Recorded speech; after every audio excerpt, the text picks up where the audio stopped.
अस्सलाम वालेकुम dear students, उम्मीद है आप सब लोग खैरियत से होंगे। स्टूडेंट्स, आज हम chapter number 13 inverse trigonometric functions को डिस्कस करेंगे। ये हमारा चैप्टर नंबर क्या है? 13 इनवर्स ट्रिग्नोमेट्रिक फंक्शंस। स्टूडेंट्स, हमारे पास जो साइन, कोस, टेन, सीकेंट, कोसेकेंट, कोट, ये 6 ट्रिग्नोमेट्रिक फंक्शन है जिनके हमने इनवर्स डिफाइन करने हैं।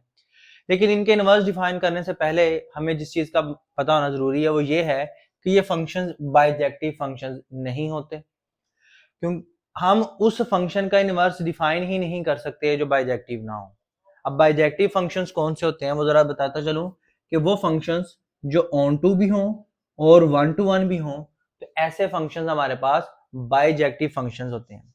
अब जरा इस बात को मैं ग्राफिकली एक्सप्लेन कर दूं कि जो फंक्शंस बाइजेक्टिव नहीं होते उनका इनवर्स क्यों डिफाइन नहीं किया जा सकता, या इनवर्स डिफाइन करने के लिए फंक्शन का बाइजेक्टिव होना क्यों जरूरी है। स्टूडेंट्स, अगर मैंने ग्राफ यहाँ पर सबसे प्लॉट किया है y equal to sine x के लिए। अगर आप ग्राफ पे देखें तो हमारे पास माइनस पाई टू पाई मैंने साइन का ग्राफ बनाया है, जिसमें आप क्लियरली देख सकते हैं कि at minus pi by two हमारे पास जो इसकी वैल्यू -1 मिलती है, 0 पर इसकी वैल्यू 0 हो जाएगी, और पाई बाय टू पर अगेन इसकी वैल्यू 1 हो जाएगी, और पाई पर 0। अब आप इस छोटे से इंटरवल में देखें कि फंक्शन ने माइनस पाई पर भी आंसर 0 दिया, 0 पर भी आंसर 0 दिया, पाई पर भी आंसर 0 दिया, तो ये अपनी वैल्यूज को रिपीट कर रहा है। हमने चैप्टर 11 में पढ़ा था कि ट्रिग्नोमेट्रिक फंक्शन पीरियोडिक फंक्शन होते हैं और ये अपनी वैल्यूज को रिपीट करते हैं, यानी कि इसमें एक से ज्यादा इनपुट के लिए हमारे पास एक से ज्यादा इनपुट के लिए एक आंसर रिपीट करता है, यानी कि ये फंक्शन 1 to 1 नहीं है, ये फंक्शन 1 to 1 नहीं है। और चूंकि अगर ये 1 to 1 नहीं होगा तो फिर ये बाइजेक्टिव भी नहीं हो सकता। अब इनवर्स डिफाइन करने के लिए फंक्शन का 1 to 1 होना बहुत जरूरी है। अब फिर हम इनका इनवर्स कैसे डिफाइन करेंगे? इनका इनवर्स डिफाइन करने के लिए अगर आप यहां पर देखें कि मैंने माइनस पाई बाय टू से पाई बाय टू के दरमियान जो ग्राफ की लाइन ड्रॉ किया है वो सॉलिड लाइन ड्रॉ की है। आप इस इंटरवल में देखें कि इस इंटरवल में आंसर -1 से 1 तक मैक्सिमम आता है, ठीक है ना? इसमें अपने वैल्यूज को वो रिपीट नहीं करता। अब इस इंटरवल जिसमें सॉलिड लाइन मैंने ड्रॉ की है, जरा मैं इसको यहां से हाईलाइट करके भी दिखा दूं कि इतना पोर्शन जिसमें ये मैंने सॉलिड लाइन ड्रॉ की है, इतने पोर्शन के अंदर अंदर अगर आप देखेंगे तो हमारे पास साइन एक्स का जो फंक्शन है वो अपनी वैल्यूज को रिपीट नहीं कर रहा। अगर यहां पर वो रिपीट नहीं कर रहा तो यहां पर वो 1 to 1 है। अब 1 to 1 हो गया ऑन टू, तो ये पहले से ही है, तो ये फंक्शन इतने पोर्शन में बाइजेक्टिव हो गया। इसका मतलब क्या हुआ कि हम इस पोर्शन में इस फंक्शन का इनवर्स डिफाइन कर सकते हैं। तो इससे हमें क्या पता चला कि अगर हमें फंक्शन का इनवर्स डिफाइन करना है ट्रिग्नोमेट्रिक फंक्शन का, तो हमें उसकी जो डोमेन है उसको रिस्ट्रिक्ट करना होगा एक स्पेसिफिक इंटरवल में, ताकि उसमें वो 1 to 1 हो जाए और हम इसका इनवर्स डिफाइन कर सकें। इसी पैटर्न को, इसी कंसेप्ट को तमाम ट्रिग्नोमेट्रिक फंक्शन पर अप्लाई किया जाता है, यानी कि हम इनको 1 to 1 बनाने के लिए, चूंकि ये सारे पीरियोडिक हैं और सारे अपनी वैल्यूज को रिपीट करते हैं, तो हमें इनकी डोमेन को रिस्ट्रिक्ट करके एक खास इंटरवल के अंदर बाउंड करेंगे जिसमें वो ये अपनी वैल्यूज को रिपीट नहीं करेंगे और ये 1 to 1 हो जाएंगे। और जब ये 1 to 1 हो जाएंगे तो फिर हम इनके इनवर्स फंक्शंस डिफाइन करेंगे, जो डिफाइन होगा x is equal to sine inverse of y। अगर हमारे पास साइन फंक्शन के लिए कर्व ये बन रही है तो इसके इनवर्स फंक्शन के लिए कर्व अबव साइड पे बन जाएगी। अब कॉन्सेप्ट से क्या पता चला कि हमें किसी भी ट्रिग्नोमेट्रिक फंक्शन का अगर इनवर्स डिफाइन करना है तो हमें उसकी डोमेन को रिस्ट्रिक्ट करना पड़ेगा। तो अब वो जो फंक्शन रिस्ट्रिक्टेड डोमेन वाले हमारे पास आएंगे वो ट्रिग्नोमेट्रिक फंक्शंस नहीं कहलाएंगे, बल्कि मॉडिफाइड होने के बाद वो नए नाम से जाने जाएंगे जिनको हम बोलेंगे प्रिंसिपल ट्रिग्नोमेट्रिक फंक्शन। यानी कि इसमें हमारे पास केसेस आ जाएंगे principal sine function, principal cosine function, principal tangent function, principal cotangent function, principal secant, और कोड, ये हम इनके प्रिंसिपल फंक्शंस डिफाइन करेंगे जिसमें इन सब की डोमेन रिस्ट्रिक्ट होगी, ठीक। और जैसे इसकी बात करें तो इसमें हमने इसकी डोमेन को रिस्ट्रिक्ट किया है, हमारे पास डोमेन रिस्ट्रिक्ट हो गई है, x बिलोंग करेगा अब क्लोज इंटरवल -π/2 से π/2। इस फंक्शन के लिए x की रिस्ट्रिक्टेड डोमेन ये आ गई, और इसकी जो रेंज आ रही है y हमारे पास आएगा क्लोज इंटरवल -1 से 1 तक। ये रिस्ट्रिक्टेड डोमेन वाला ये जो फंक्शन होगा जिसके लिए इसकी डोमेन ये है और रेंज ये है, तो ये हमारे पास प्रिंसिपल साइन फंक्शन कहलाएगा। और इस प्रिंसिपल साइन फंक्शन के लिए जब हम इनवर्स फंक्शन डिफाइन करेंगे वो हमारे पास आएगा y is equal to sine inverse of x। तो इसमें अब हमारे पास ये डोमेन होगी और ये रेंज होगी।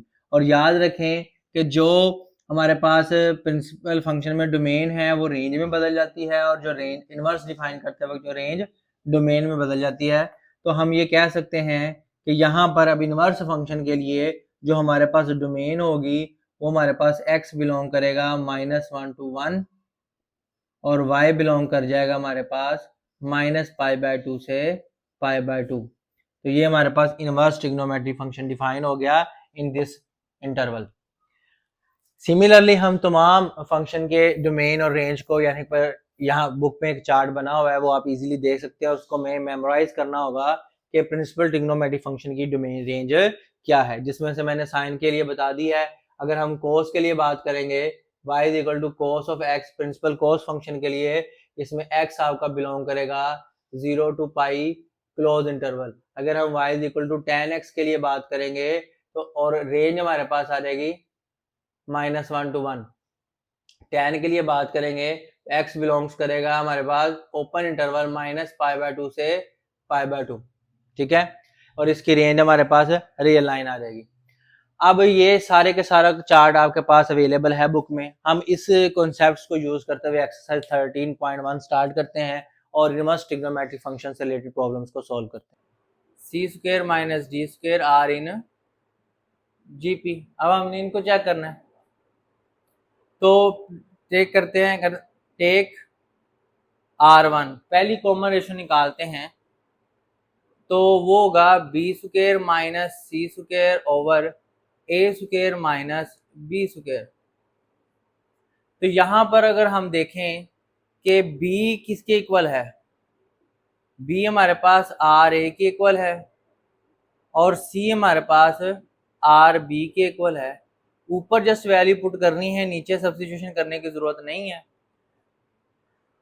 अब देखिएगा तो हमारे पास ऊपर आ जाएगा RA² माइनस R² और नीचे A² माइनस B² आ जाएगा। तो R कॉमन लेंगे R², तो ये A² minus B² over A² minus B², ये कैंसिल आउट हो जाएगा। तो हमारे पास जो R1 थी वो किसके इक्वल आ गई, R² के आ गई। ठीक हो गया, ये हमारे पास फर्स्ट इक्वेशन आ गई। अब हम स्टूडेंट सेकंड कॉमन रेशियो की तरफ मूव करते हैं, R2 की तरफ मूव करते हैं। Now take R2 that is equal to, R2 के लिए हमें इन दोनों की रेशियो लेनी पड़ेगी, c² minus d² over b² minus c²। यहाँ पर भी हम सिमिलरली यहाँ से वैल्यूज लेंगे और ऊपर पुट कर देंगे। हमारे पास यहाँ पर c RB के इक्वल है और d RC के इक्वल है। नीचे वाली को कुछ भी नहीं करेंगे, ऐसे ही आ जाएगी। तो ये आ जाएगा R² B² minus R² C² over B² minus C²। यहाँ पर R² कॉमन लेंगे तो ये आ जाएगा B² minus C² over B² minus C²। ये कैंसिल आउट होंगे तो R² आ गया। यानी कि हम देख सकते हैं from 1 and 2 R1 is equal to R2। तो ये इनकी भी कॉमन रेशियोज जो निकाली हमने, जिनको R1 और R2 का नाम दिया, वो सेम आ गई। तो हम इसको कह सकते हैं hence A² minus B² B² minus C² C² minus D² are in GP. हम ये कह सकते हैं कि ये जो है ये भी ज्योमेट्रिक प्रोग्रेशन की टर्म्स हैं। तो इसी तरीके से आप इसके फर्दर पार्ट भी कर सकते हैं जिसमें फर्स्ट सेक्शन हमेशा सेम रहेगा और जो ये टर्म्स चेंज होंगी तो आपने उन्हीं के अकॉर्डिंग उनकी रेशो फाइंड करनी है दोनों, और यहाँ से वैल्यूज उठा के सब्सटीट्यूशन कर देनी है, तो ये लेफ्ट और राइट साइड सेम आ जाएगी। ये बिल्कुल वैसे ही मिलते जुलते क्वेश्चन हैं जो आप लोगों ने 10th क्लास में के मेथड के नाम से पढ़े थे, वहां पर आर की जगह के यूज किया जाता है। जी क्वेश्चन स्टूडेंट, हम क्वेश्चन नंबर 8 की तरफ मूव करते हैं। कह रहा है show that the reciprocal of the terms of geometric sequence, कि हमारे पास एक ज्योमेट्रिक सीक्वेंस है उसकी टर्म्स का जो रेसिप्रोकल है ना, form another geometric sequence. मैं लिखा है here the given GP is a1 a1r square and a1 r square और ar4, ये एक ज्योमेट्रिक प्रोग्रेशन हमें दी गई है और वो कह रहा है शो करो कि इस ज्योमेट्रिक प्रोग्रेशन का रेसिप्रोकल भी एक ज्योमेट्रिक प्रोग्रेशन होगा। मैं लिखूंगा यहाँ पर take reciprocal to the terms of given GP. जो हमारे पास गिवन जीपी है उसकी टर्म्स का अगर हम रेसिप्रोकल लें तो वो क्या होगा, 1/a1 1/a1r square 1/a1r4 and so on. हमें क्या प्रूव करना है, हमें प्रूव करना है कि ये एक अदर ज्योमेट्रिक प्रोग्रेशन है। तो सिंपली इसमें भी यही करना होगा कि हम इनकी कॉमन रेशियोज लेंगे, अगर कॉमन रेशियोज सेम आ गई तो फिर ये एक ज्योमेट्रिक प्रोग्रेशन है। तो मैं लिखूंगा take r1 that is equal to, next over previous है तो 1/a1r स्क्वायर ओवर 1/a1। अगर इसको हम सिंप्लीफाई करके देखें तो ये हमारे पास आ जाएगी 1/a1r स्क्वायर मल्टीप्लाई, ये ऊपर चले जाएगी तो a1 आ जाएगा, ये कैंसिल हो जाएगा तो 1/r स्क्वायर हमारे पास आ गई r1, ये हमारे पास r1 आ गई। अब हम क्या करेंगे, टेक r2 कैसे करेंगे, इन दोनों टर्म्स की ratio 1/a1r4 over 1/a1r square, जो अगले स्टेप में ऐसे हो जाएगी 1/a1r4 multiply a1r square, a1 से कैंसिल, इससे कैंसिल तो ये गेन 1/r स्क्वायर बच गया, ये भी r2 आ गया, ये क्वेश्चन 2 होगी। तो हम कह सकते हैं from 1 and 2 r1 is equal to r2, hence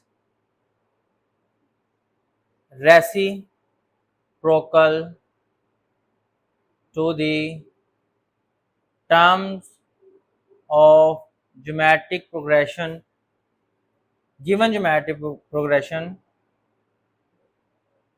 is form another geometric progression, कि जब हम गिवन ज्योमेट्रिक प्रोग्रेशन की टर्म्स का रेसिप्रोकल लेंगे तो वो एक और नई ज्योमेट्रिक प्रोग्रेशन जनरेट कर देगी। नेक्स्ट मूव करते हैं। नेक्स्ट हम क्वेश्चन नंबर 10 सोल्व करते हैं।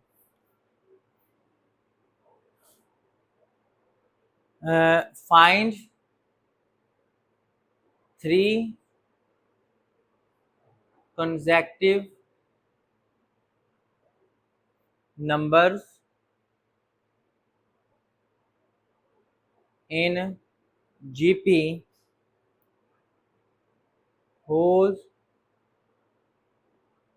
sum is 26 and their reciprocal is 216। जी स्टूडेंट, अब हमने इसमें क्या करना है कि लास्ट टाइम जिस तरह हमने 3 कंसेक्यूटिव नंबर्स फाइंड किए थे अरिथमेटिक प्रोग्रेशन के, अब हमने ज्योमेट्रिक प्रोग्रेशन के 3 कंसेक्यूटिव टर्म फाइंड करनी है। इसमें भी हमने वही पैटर्न रखना है, उसमें हमने कॉमन डिफरेंस को असेंडिंग एंड डिसेंडिंग ऑर्डर में सेट किया था। इसमें हम कॉमन रेशो को सिलेक्ट करेंगे। कैसे करेंगे, इसमें नंबर सेलेक्ट करने से हमारी कैलकुलेशन कम हो जाती है। लेट ए आर और a/r be the 3 consecutive numbers।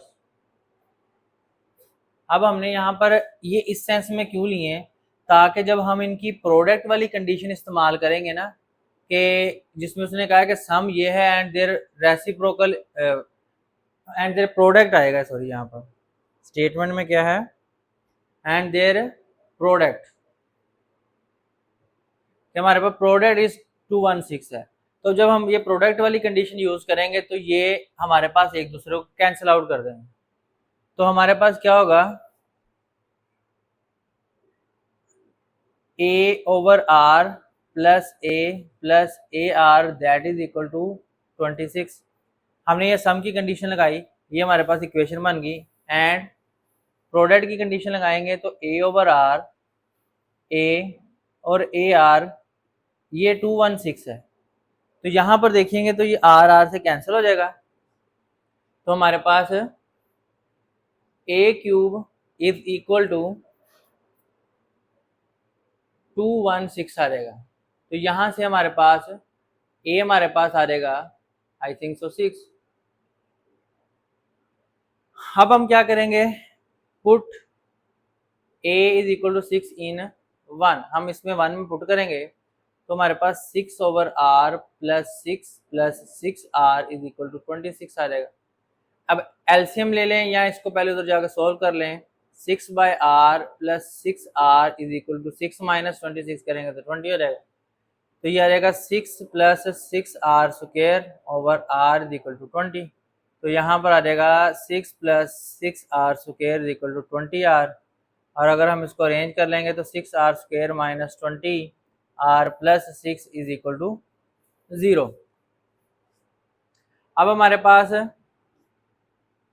ये एक क्वाड्रेटिक इक्वेशन बन चुकी है in the form of r. हम इसकी मिडिल टर्म ब्रेक कर लें या क्वाड्रेटिक फॉर्मूला लगा लें या कंप्लीटिव स्क्वायर में फैक्टर लगा के हमें जस्ट आर की वैल्यूज फाइंड करनी है। तो पहले इसमें से अगर कुछ कॉमन निकलता है तो कॉमन निकालें। मैंने 3 कॉमन निकाला तो मेरे पास आ गया 2r स्क्वायर, सॉरी 2 कॉमन निकलेगा, 3r square minus 10r plus 3 that is equal to 0। तो यहाँ पर हम देखेंगे तो 3r square minus 10r plus 3 equal to 0 आ जाएगा। फैक्टराइजेशन में 3 इंटू 3 9 होता है, तो हमारे पास 9 इंटू 1 इसके फैक्टर बन जाएंगे।